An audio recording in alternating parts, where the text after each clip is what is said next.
अपनी कॉपी पे जरा कुछ तथ्य लिख लीजिए। 21 मार्च और 23 सितंबर, कुछ तथ्य लिखिए, कुछ फैक्ट्स लिखिए।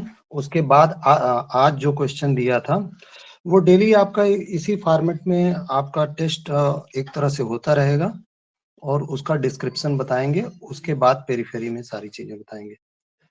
तो 21 मार्च और 23 सितंबर को दिन और रात, दिन और रात बराबर होते हैं, मतलब 12-12 घंटे का दिन और रात होता है।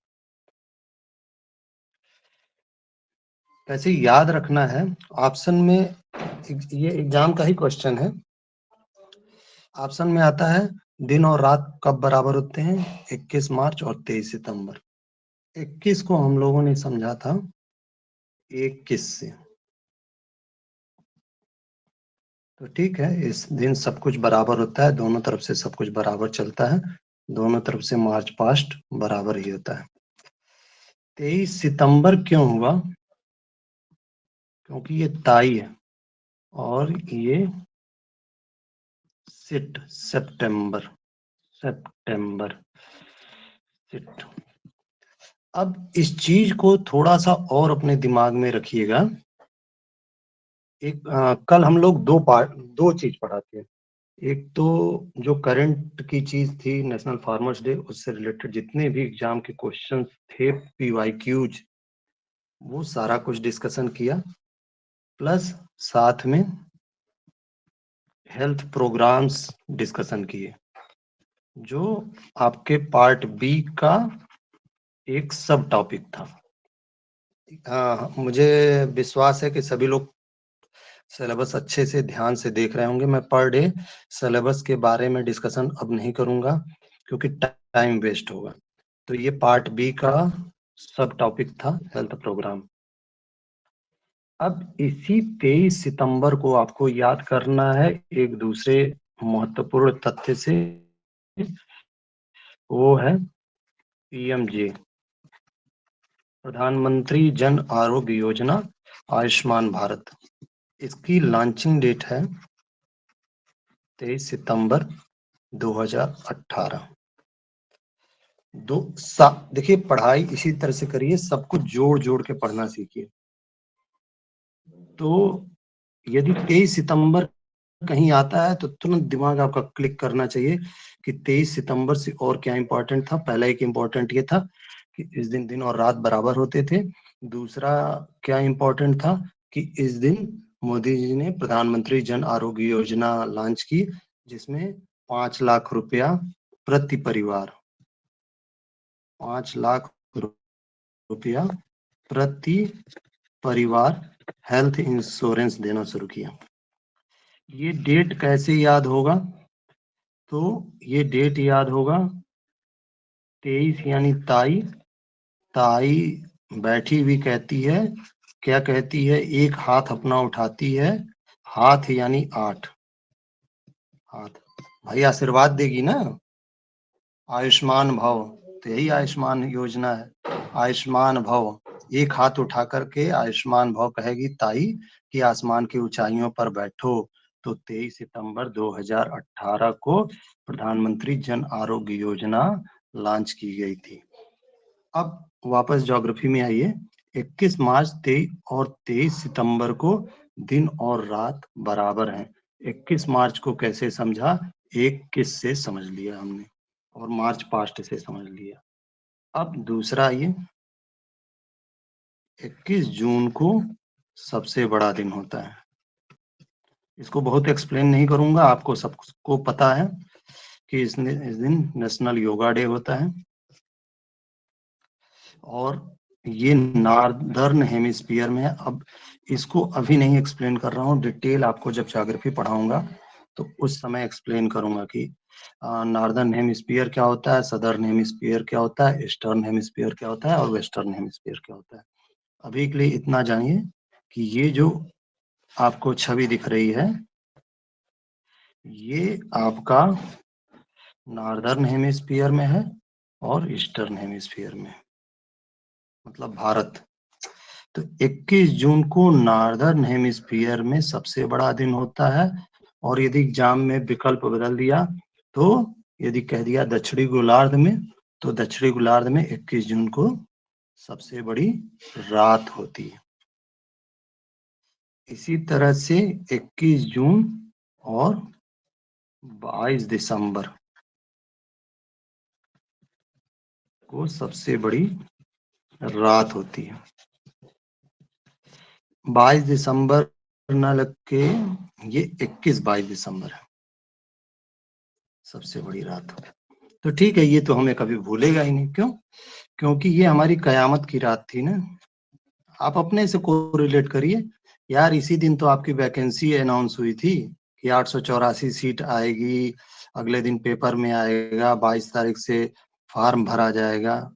तो सबसे बड़ी रात ये है, कयामत की रात है कि अब हम एमओसीएच बनने वाले हैं, एएमओ बनने वाले हैं, डेंटल बनने वाले हैं, होम्योपैथी वाले बनने वाले हैं। तो ये 4 चीज जियोग्राफिकल कंसेप्ट है, इसको याद रखिएगा। बाकी क्वेश्चन में आइए। क्वेश्चन जो आपके थे, प्रधानमंत्री जी राम जी का मुख्य उद्देश्य क्या है? तो urban employment, industrial subsidy, rural employment and livelihood guarantee, defence manufacturing. तो इसका सी ऑप्शन करेक्ट है, कोई दिक्कत नहीं है। ये आज के न्यूज़पेपर में ये निकला था, सभी के यहाँ न्यूज़पेपर आता होगा, उसको देखे होंगे आप लोग। फिर है रोजगार गारंटी कितने दिन की बताई है? 100 दिन, मतलब इस योजना में 100 दिन, 120 दिन, 125 दिन, 150 दिन, 125 दिन बताई है रोजगार योजना। जब एमजी नरेगा आई थी ना, तभी ये हो रहा था कि इसको 100 दिन से बढ़ा करके 125 दिन कर दिया जाए।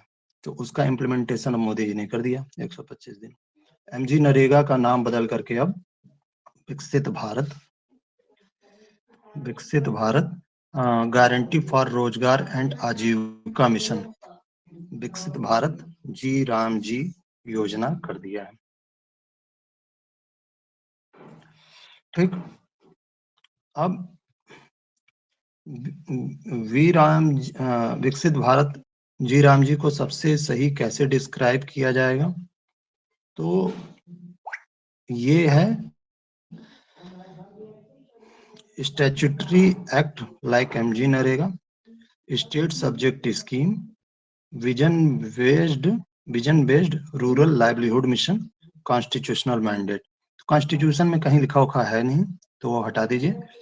तो विजन है कि हम सबको रोजगार देंगे, तो vision based rural livelihood mission. फिर है विकसित भारत जी राम जी योजना का एकीकरण किस माध्यम से होगा? तो आपके उसी में लिखा हुआ है, आपके न्यूज़पेपर में, कि ये ग्राम सभा करेगी। विकसित भारत जी राम जी का सबसे नजदीकी एग्जिस्टिंग मॉडल किससे मिलता है? तो ये एमजी नरेगा से मिलता है। एमजी नरेगा में कितने दिन का रोजगार मिलता है?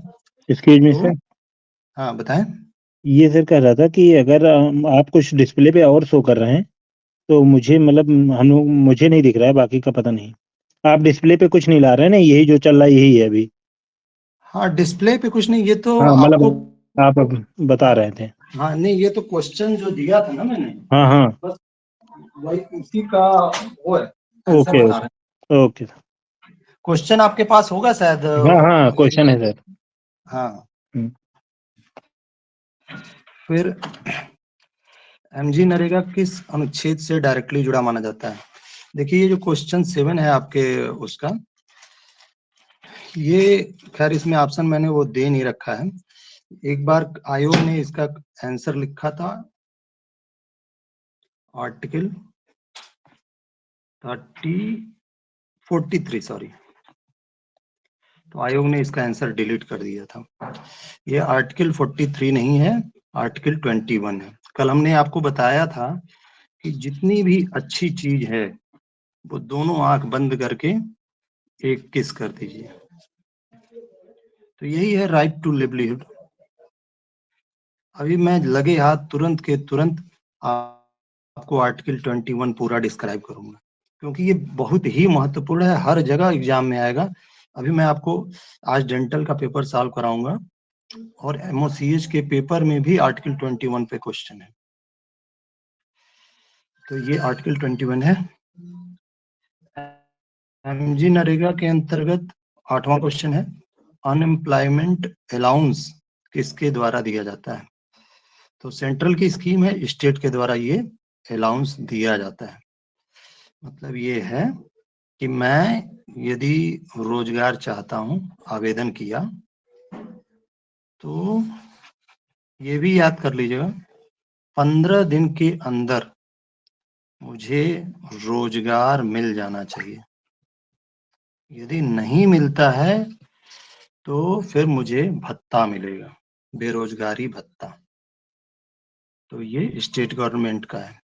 एमजी नरेगा में कार्यों का चयन किस स्तर पर होता है?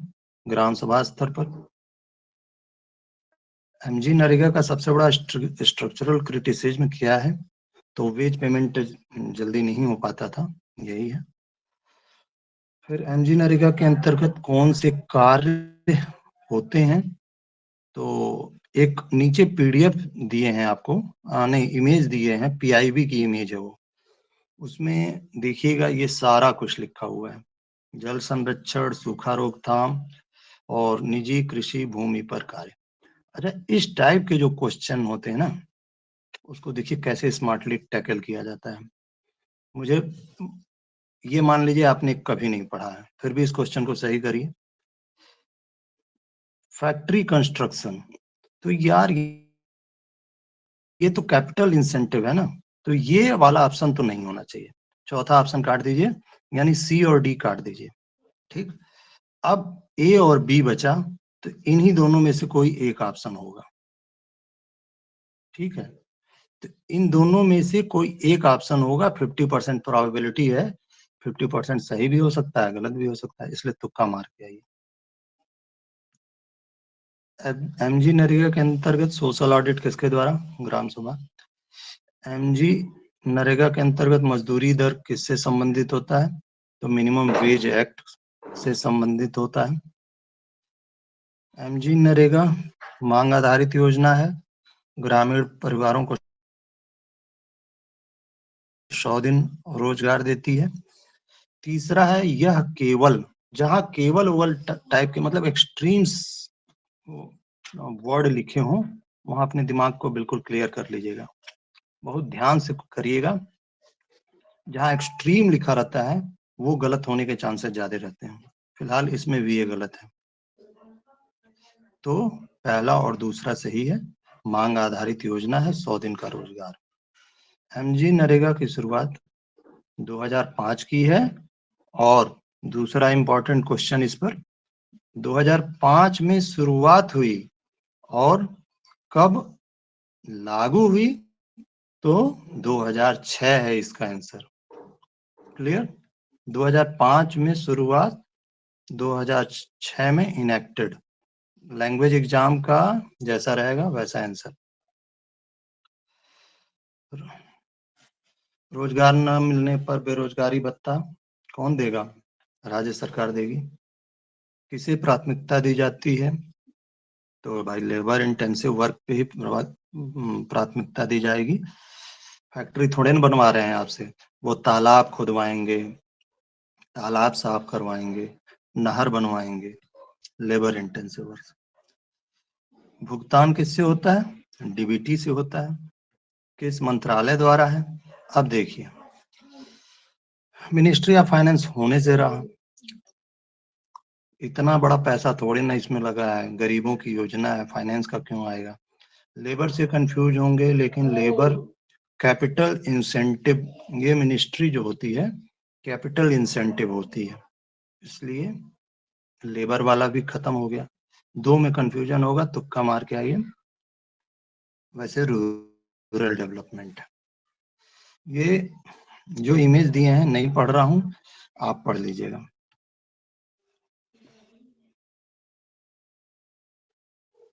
अब जल्दी से आइए, आप प्रश्नों की प्रकृति देखिए कैसा एग्जाम में आता है।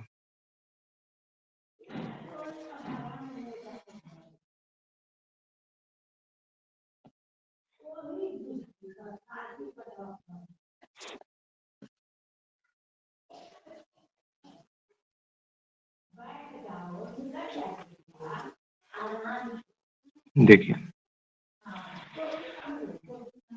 क्वेश्चन है, विच of the following article in the Indian Constitution deals with the provision of the abolition of untouchability। तो मैं इसको अच्छे से आपको सारे आर्टिकल पढ़ाऊंगा, अभी इस क्वेश्चन को केवल सॉल्व करिए। अनटचेबिलिटी को कौन उठाया था? डॉक्टर अंबेडकर। अंबेडकर क्या थे? दलित।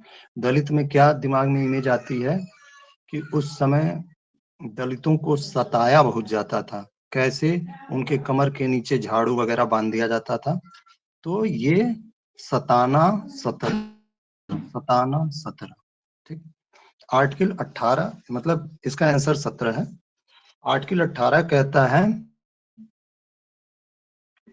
जो भी टाइटल्स दी जाएंगी, दिए गए थे उस जमाने में, राय बहादुर, ठीक है, इस टाइप के टाइटल वो सब बंद हो जाएंगी। यानी ठाठ बाट आठ, ठाठ बाट आठ, यानी जितने भी उपाधियां हैं, टाइटल्स हैं, उनका अंत हो जाएगा।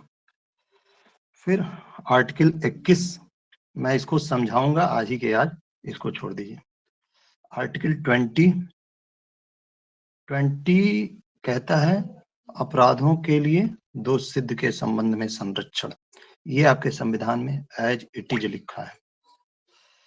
तो कन्विक्शन एंड ऑफेंस, अपराध जब तक दोष सिद्ध नहीं होते हैं तब तक उस व्यक्ति को संरक्षित किया जाएगा, ठीक है। यानी उसको, एक तो वो व्यक्ति है, मतलब उस व्यक्ति की दो आइडेंटिटी है, या तो वो अपराधी है या तो वह बिना निरपराध है। यानी दो आइडेंटिटी है उसकी, निरपराध अपराध, ठीक। और उसको यदि उसने खून किया है तो फांसी की सजा होगी, तो अब 0 होगा। यानी अपराधों के लिए दोष सिद्ध के संबंध में संरक्षण किसमें जाएगा? 20 में जाएगा।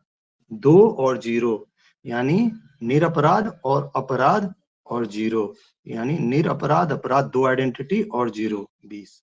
रट गया हमको। 4 आर्टिकल आपको रटा दिए। अब आइए देखिए दूसरे टाइप का क्वेश्चन, ये हिस्ट्री का क्वेश्चन है, ऊपर वाला पॉलिटी था। अभी 3-4 दिन बस आप प्रश्नों की प्रकृति समझिए, फिर हम लोग सिस्टमेटिक पढ़ेंगे, ताकि आपको कहीं ऐसा ना लगे अरे सर हम लोग को पीसीएस बनाएंगे क्या। अब मजबूरी है आपको कि इस तरह से पढ़ना ही पड़ेगा। अब देखिए ये है 1857 की रिबेलियन, 1857 की क्रांति। ये जब हम हिस्ट्री पढ़ाएंगे ना, पूरी क्रांति जितनी भी हुई थी उसका एक साथ एक पीडीएफ में आपको रटाने का तरीका बताएंगे। अभी यही समझिए, लखनऊ, लखनऊ में हम लोग गंजिंग करते हैं ना, हजरतगंज, तो ए का 2 होगा।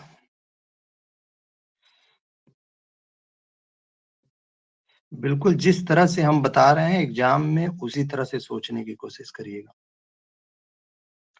ए का 2, 2 ऑप्शन क्लियर हो गया। सी ऐसे एग्जाम में काट के आइएगा, सी और डी।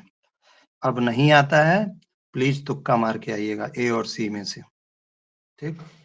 भले से आपका गलत हो जाए लेकिन प्लीज आप तुक्का मार के आइएगा। बी का 1 दे ही रखा है, इसमें कोई दिमाग ही नहीं लगाना है, कानपुर के नाना जी हैं, ठीक।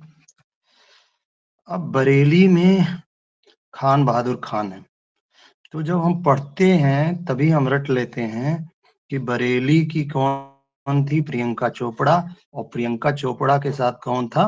माय नेम इज खान, तो खान बहादुर खान, ठीक है। तो ये बरेली का हो गया सी का 4। तो this one is correct. Faizabad का मौलवी अहमदुल्ला शाह। तीसरा क्वेश्चन छोड़ दीजिए, करंट का क्वेश्चन है, कोई जरूरत नहीं है। चौथा क्वेश्चन मैथ का है, अभी छोड़िए, अभी बताता हूँ इसको। पांचवा question, which are the following gases are usually filled in tungsten light bulbs. तो पहले तो ये समझिए, बल्ब में, जैसे ये बल्ब है, कौन सी गैस भरी जाएगी, एक्टिव की इनर्ट? Inert gas. तो फिर हम पीरियोडिक टेबल याद करें, helium, neon, argon, krypton, xenon, radon. Argon दिख रहा है, तो सब खत्म, सी हो गया, कुछ दिमाग ही नहीं लगाना है, लॉजिक से सोचिए। Who among the following started Young Bengal movement? Wilson, Henry LV Derozio, Michael Madhusudan Dutta और राजा राममोहन राय। तो राजा के संबंध में ये समझिए कि राजा राममोहन राय जो थे, राजा लोग हमेशा वृद्ध ही होते हैं, तो वृद्ध आदमी यंग वाला काम क्यों करेगा, तो पहला ऑप्शन यही खत्म, डी खत्म। माइकल मधुसूदन दत्ता, ये माइकल मधुसूदन दत्ता नहीं है। अब डी ऑप्शन खत्म हो गया, सी और बी में देखिए, हेनरी एलवी डिरोजियो। तो हमको ऐसे याद रखना है, हेनरी जो है ये यंग थे, इसीलिए इनसे लोग डरते थे, डिरोजियो।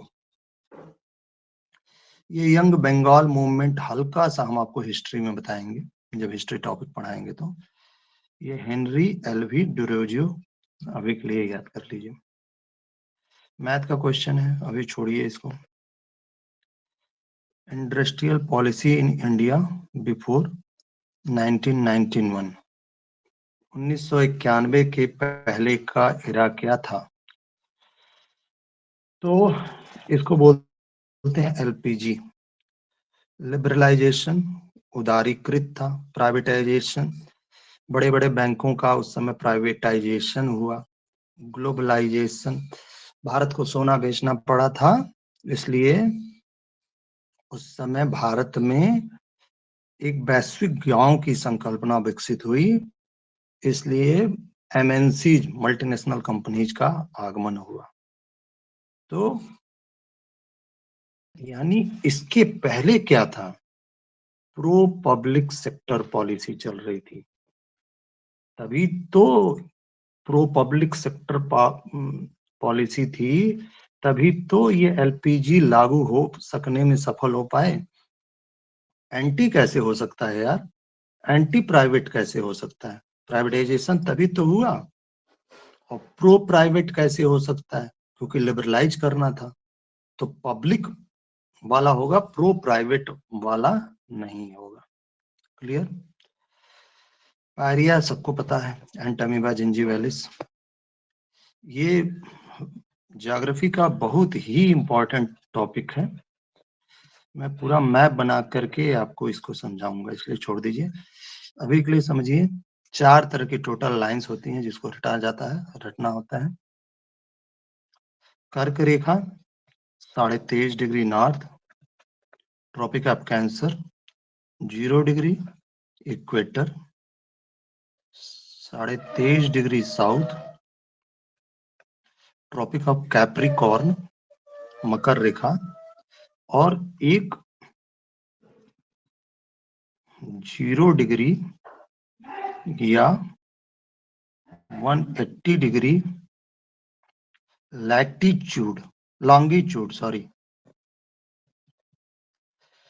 ये है लैटिट्यूड, लेटी हुई रेखा को लैटिट्यूड अक्षांश कहते हैं, और लंबी लॉन्ग रेखा, लंबी रेखा को लॉन्गिट्यूड देशांतर कहते हैं, और इस पर स्थित देशों का नाम पूछा जाता है। आपके सामने प्रमाण है। 11वां क्वेश्चन करंट का है, छोड़ दीजिए। करंट के लिए टेंशन न लीजिएगा, करंट हम पढ़ाएंगे। जैसे अभी आज का करंट दिया था, इसी तरह का पर डे करंट देंगे। अच्छा, करंट दिया और करंट के साथ आपको इकोनॉमिक्स के का स्टैटिक पोर्शन एक तैयार करा दिया। एमजी नरेगा से बाहर जो ये स्टैटिक पोर्शन है इकोनॉमिक्स का, एक भी क्वेश्चन बाहर से नहीं आएगा, तो इससे बाहर नहीं आएगा। तो इसको आप एक बार रिवीजन करके जाइएगा। अब ये national park,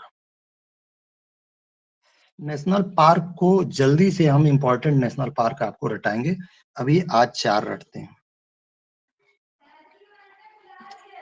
Indira Gandhi national park कहाँ होना चाहिए?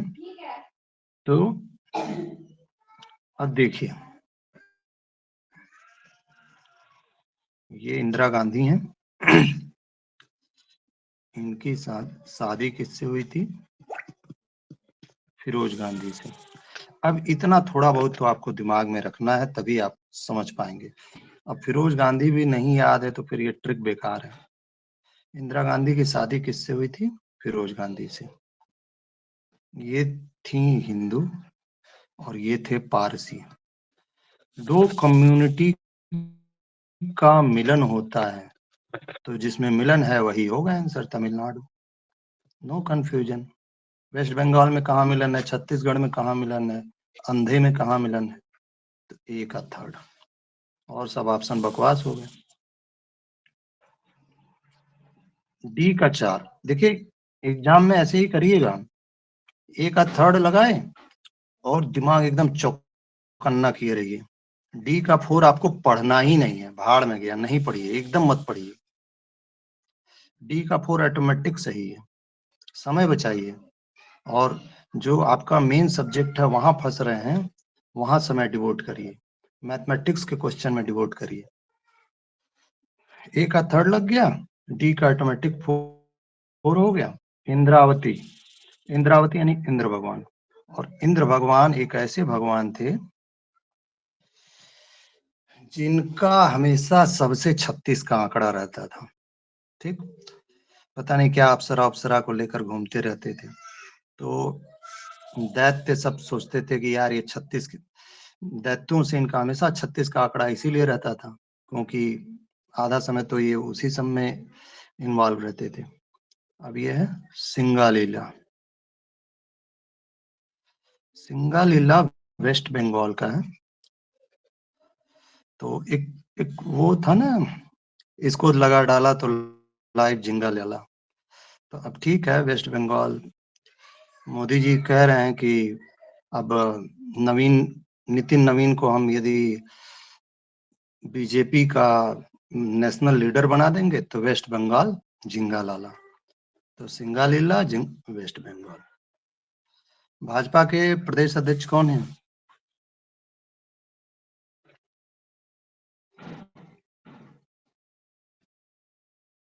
एनीवन? भाजपा के प्रदेश अध्यक्ष कौन है? आवाज नहीं आ रही है?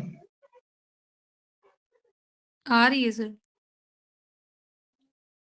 ठीक है। प्रवीण, भाजपा के प्रदेश अध्यक्ष कौन है? चौधरी? नहीं याद आ रहा है? चलिए होमवर्क है, देख के आइएगा। नितिन नवीन बता दिया हूं, इंडिया के। तो इसका ऑप्शन देख लीजिए क्या बन रहा था, जो भी बन रहा हो। 3, इंद्रावती का 2, ये है बी हो गया। और श्री वेंकटेश्वर, ये तिरुपति बालाजी मंदिर है भाई, तिरुपति बालाजी मंदिर। और तिरुपति बालाजी मंदिर कहाँ पे है? आंध्र प्रदेश में। और वेंकट का मतलब क्या होता है? Vishnu.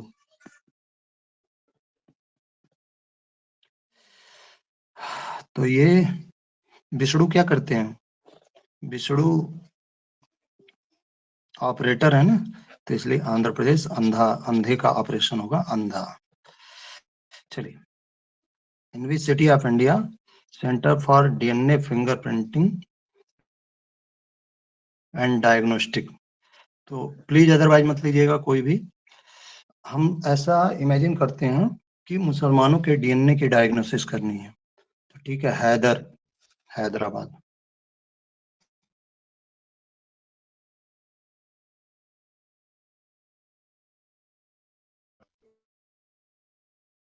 DNA. Who among the following is the father of Indian economic planning? MS Swaminathan होगा नहीं, क्योंकि एग्रोनॉमिस्ट थे। Father of Indian green revolution थे, कल चर्चा की है हम लोग। इंडियन इकोनॉमिक प्लानिंग एक इंजीनियर एम विश्वेश्वरैया, जो फादर ऑफ इंजीनियर्स कहे जाते हैं, वो थे। एग्रो क्लाइमेटिक जोन्स इंडिया में कितने हैं? तो ये हैं 15। क्यों 15 हैं ये समझिए। क्योंकि एग्रो क्लाइमेटिक जोन में क्यों बांटा गया, ताकि जो इंडिया, पहले बात तो समझिए, मानसूनी क्लाइमेट का देश है। भारत की इकोनॉमी मानसून पर डिपेंड करती है। यदि मानसून अच्छा हुआ तो इकोनॉमी बूम करेगी, नहीं अच्छा हुआ तो इकोनॉमी कोलैप्स कर जाएगी। तो इसलिए इसको 15 भागों में बांटा गया, और इसीलिए बांटा गया ताकि किसी को, मतलब फार्मर्स को, पेन ना हो। पेन यानी पेंद्रा। और फार्मर्स को पेन होगा तो इंडिविजुअल्स को पेन होगा, क्योंकि महंगाई बढ़ जाएगी। तो इसीलिए 15 भागों में बांटा गया। ये तो सबको याद होगा, बायोलॉजी का क्वेश्चन था। Pollen grain in a flower किसमें प्रोड्यूस होता है? तो एंथर में। एंथर और फिलामेंट मिलकर स्टेमन बनाते हैं, और पिस्टिल फीमेल रिप्रोडक्टिव ऑर्गन है। स्टिग्मा, स्टाइल और ओवरी मिलकर पिस्टिल बनाते हैं। मेल रिप्रोडक्टिव ऑर्गन स्टेमन है। इसमें, अरे ऐसे स्ट्रक्चर था ना, याद करिए। ये फिलामेंट, ये है एंथर। और ऐसे था ना, हम लोग एंड्रोसियम गायनोसियम जो पढ़ते थे, तो इसके अंदर स्टिग्मा, ये ओवरी, और ऐसे स्टाइल। ठीक, क्लियर हो गया। अब आइए, from which of the following dynasty of Vijayanagar empire Raja Krishna Deva Raya. अभी के लिए याद कर लीजिए, ये तुलु वंश के थे। तुलु, राजा कृष्ण देव राय। तेनालीराम सुने? तेनालीराम की कहानी, जब तेनालीराम की कहानी आती है, अरे उसी में तो थे राजा कृष्ण देव राय। तो जब उनकी कहानी जब आती है तो हम लोग खूब ताली बजाते हैं कि क्या तेनालीरामा ने किया। तो तुलु वंश के थे। क्लियर? इनके एक दूसरा क्वेश्चन पूछता है, इनके समय अष्टदिग्गज आते थे, 8 महान कवि थे राजा कृष्ण देव राय के समय। क्वेश्चन पूछा हुआ है, इसलिए आपको यही बता दिया। तेलुगु साहित्य का क्लासिकल एज किसके समय था? राजा कृष्ण देव राय। किसके वंश में था? तुलु वंश। इस क्वेश्चन पे आधारित 3-4 क्वेश्चन।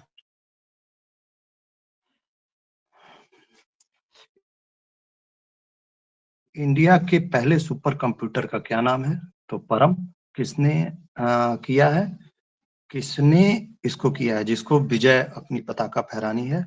तो प्रोफेसर विजय पी भाटकर। ठीक, ये चीफ गेस्ट पूछने का ट्रेंड रहा है, हमेशा पूछता है।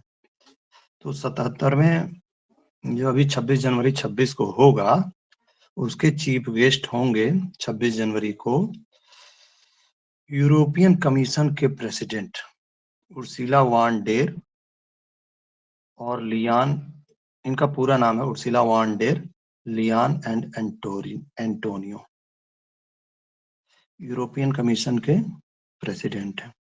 तो नया वाला याद करना है।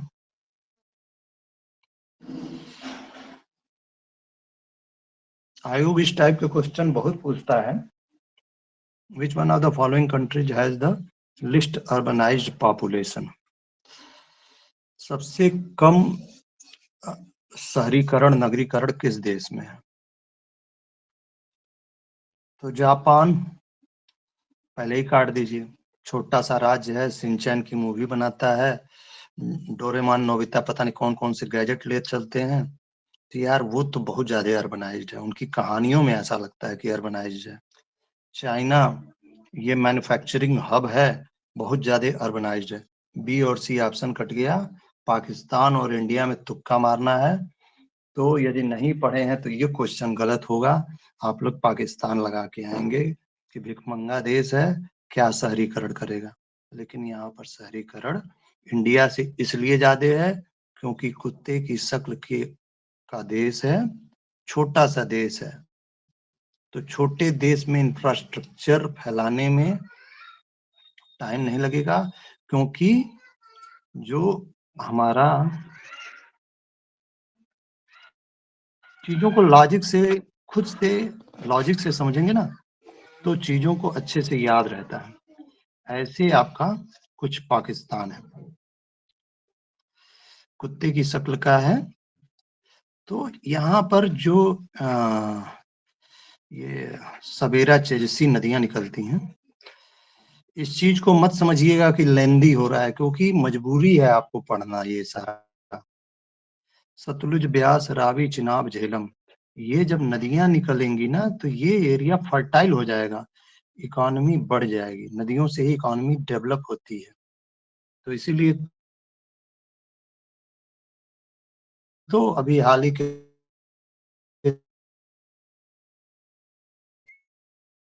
ट्रीटी का वायलेशन कर दिया, पानी रोक दिया, अभी यहाँ सूखा होगा, कहाँ से पैसा आएगा, सारी इकोनॉमी कोलैप्स। तो कहने का मतलब छोटा देश है तो इसलिए फ्लोरिश करने में कंपैरेटिवली ये अधिक हो जाएगा। तो पाकिस्तान में 36% है, इंडिया में 34%। कितना बड़ा इंडिया है। ये ट्रेंड है आयोग के पूछने का। मैं आपको 50 किताब रटाऊंगा, जिसमें से 40 के आसपास ट्रिक से समझाऊंगा, 10 को कहूंगा कि आप इसको एक बार देख लीजिए, उसी में से 4 अभी रटिए। कालिदास ऋतु संहार बुक लिखे हैं, क्यों? क्योंकि काली मेघा काले मेघा बरसा तो बरसाओ, ऐसा कोई गाना होना है शायद। तो कालिदास ऋतु संहार। बाण भट्ट कादम्बरी, ठीक, कादम्बरी। अभी बाण भट्ट कादम्बरी, ये शूद्रक और देवी चंद्र। शूद्रक यानी शूद्र प्रोनाउंस होता है। ये आथर हैं शूद्र, हम आपको रहने के लिए समझा रहे हैं। शूद्रक ने लिखा था मृच्छकटिकम, और यही बुक इंपॉर्टेंट है। तो जो शूद्र लोग होते हैं, प्लीज अदरवाइज कोई नहीं लेगा इस चीज को, शूद्र लोग जो होते हैं, मृच्छ यानी होता है मिट्टी, मिट्टी का खिलौना, मिट्टी का कटिकम मतलब होता है बैलगाड़ी टाइप का। तो मिट्टी का खिलौना, ये शूद्रक लोग क्या होते हैं, मिट्टी के खिलौने से खेलेंगे। इतनी मतलब ये वर्ड मुझे नहीं यूज करना चाहिए, लेकिन फिर भी इतनी औकात नहीं है कि बड़े खिलौनों से खेलें। तो इसलिए अभी के तौर पे हम एग्जाम में याद करने के दृष्टिकोण से इसको याद कर लें कि जब हमारा अंग्रेजों के पहले जब हम लोग गुलाम थे तो शूद्रों को मृच्छकटिकम से खेलना पड़ता था। तो सुरुद्रक मृच्छकटिकम, नो कंफ्यूजन। हर्षवर्धन, यानी यही आंसर इसका सही है। हर्षवर्धन नागानंद है। तो ठीक है, प्लीज फिर बोल रहा हूं, अदरवाइज नहीं लेना है। नागा लोग को जब हम कुंभ में देखते हैं तो हमारे हर्ष में वर्धन होता है। तो नागानंद, हर्षवर्धन। अंदर से ये फीलिंग आती है यार इनके शरीर में ऐसा,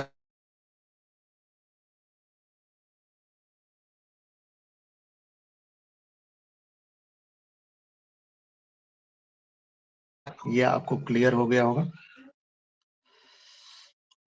अब ये देखिए,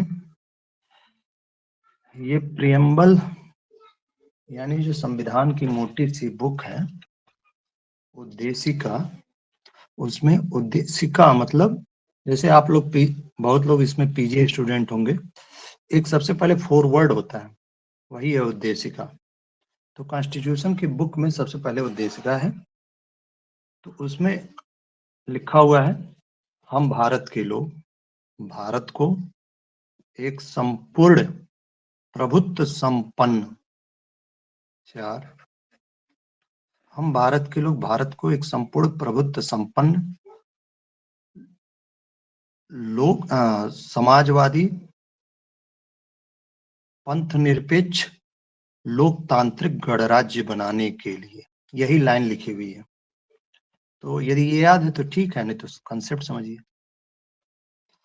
अरे यार पहले क्या होगा, पहले सोवरेंटी होगी, प्रभुसत्ता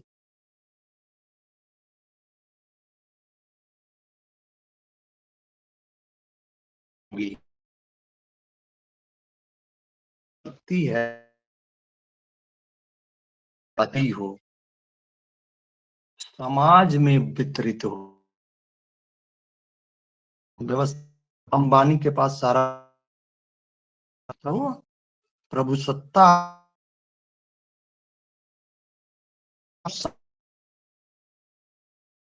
उसके बाद आपका धर्म निरपेक्ष था, और सेकुलर है, और सबसे लाभ तंत्र की स्थापना होगी। कंसेप्ट क्लियर हुआ। सबसे पहले प्रभुसत्ता आएगी, फिर उसमें समाजवाद आएगा, ताकि जो रिसोर्सेज हैं उस पे पूरे समाज का अधिकार हो। प्रभुसत्ता के बाद रिसोर्सेज पर समाज का अधिकार, 4 3, फिर क्या आएगा, सेकुलर। शायद यही सोच कर उस समय की नीति वो है, लेकिन शायद इसी तरह से सोचना पड़ेगा, या तो रट जाइए। तो ये 4 3 2 1 है। मैथ का क्वेश्चन है, अभी के लिए छोड़िए। देखिए ये क्वेश्चन, सेम यही क्वेश्चन आपके पिछले साल, ये दोनों पेपर आसी पास का है, सेम यही क्वेश्चन है सीएच में पूछा था, डेंटल का पेपर है ये। मैं आपको सारे न्यूक्लियर प्लांट एक साथ रटाऊंगा, अभी 4 रटिए। यह कलपक्कम, कलपक्कम, कल, चापाकल, चापाकल वहां का जहां से पानी मिल जाए, तमिलनाडु। चापाकल पता है आप लोग को? अरे वो पंपिंग वाला नल जो पहले गाड़ते थे, कल, उसको कल भी बोलते हैं, कल नल। तो कलपक्कम तमिलनाडु में। कहेगा, छत पर काला कौआ बैठा काव काव करता रहता, ये गाना है, नाटक वाला गाना है, जिसमें वो क्या नाम है, जूही चावला शायद थी हीरोइन। तो कहेगा कर्नाटक, तो यही सही है बी। तारापुर, तारे जमी पर, आमिर खान की मूवी कहाँ बनेगी, बॉलीवुड में, महाराष्ट्र। काकरापारा कहाँ पे है, मोदी का गुजरात में। क्लियर? चारों रट गया। अब आइए, who established the structure of penicillin by X-ray analysis?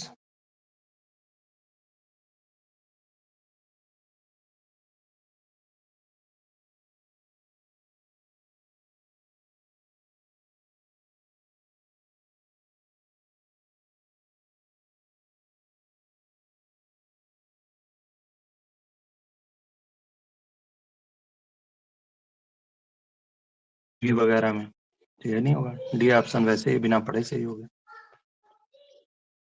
Nobel prize हम आपको पूरा पढ़ाएंगे बिल्कुल लास्ट में, ये जो करंट का जो चलेगा 2026 का।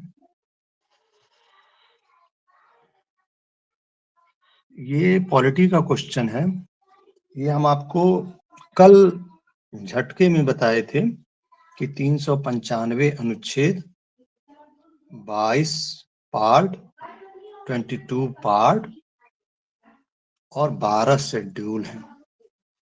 उसी में सारे शेड्यूल को हमको रटना है, हम बिल्कुल ट्रिक से बताएंगे सारे। अभी यही समझिए कि 8 शेड्यूल में क्या शामिल किया गया है। तो आठवीं अनुसूची जो थी, 8वीं अनुसूची में भाषाएं रखी गई हैं, 22 भाषाएं। तो भाषाओं को क्यों रखा गया, ये भी सुमेलित करने को आता है। पहली में भाषा है कि चौथी में है कि 8वीं में है, 8वीं में है। क्योंकि भाषा, यदि लैंग्वेज हम सही से जानेंगे तो हम ठाठ बाट से रहेंगे। प्रत्यक्ष उदाहरण है डॉक्टर भीमराव अंबेडकर, जो दलित समाज से आते थे और उस समय ऐसी पृष्ठभूमि नहीं थी कि वो बंदा कुछ पढ़ भी लिख पाए, लेकिन फिर भी वो बंदा इतना पढ़ा लिखा, और यही कारण था कि वो सूट बूट और टाई में हमेशा रहता था। ठीक, तो यानी ठाठ बाट आठ। तो 8वीं में क्या है, भाषा है। एक क्वेश्चन तैयार। दूसरा क्वेश्चन, कौन सा इंक्लूड नहीं है? तो बोडो एमएस एक ट्रिक है, अभी के लिए रट लीजिए। बोडो एमएस, बो से बोडो लैंग्वेज, डो से डोगरी लैंग्वेज, एम से मैथिली लैंग्वेज और एस से सैंथाली लैंग्वेज। राजस्थानी नहीं है।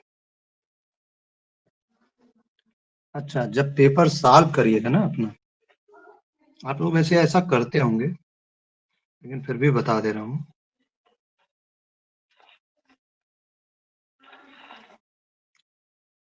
ये क्वेश्चन एग्जाम में आया, इसको पढ़िए और तुरंत ऐसे यहाँ गोला कर लीजिएगा, ताकि कहीं गलती से आप ओवर स्मार्टनेस में डोगरी न लगा के आ जाए, बोडो न लगा दे जाए और संथाली न लगा दें, तो नाट लगा लीजिएगा।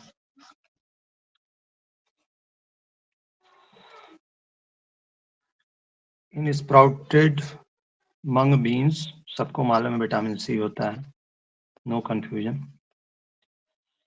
स्प्राउट्स में विटामिन सी और ये गोल्ड का प्रोडक्शन, ये हम कराएंगे आपको अच्छे से। मिनरल्स सारे बताएंगे तो एक साथ कराएंगे। तो अब देखिए, ये पैटर्न है आपका। कल एक पैटर्न और लेंगे जो MOCH का होगा, जहां 50 क्वेश्चन आते हैं। अभी के तौर पे कोई डाउट हो तो पूछ लीजिए। कल मैथ का इसका सवाल सॉल्व कराएंगे।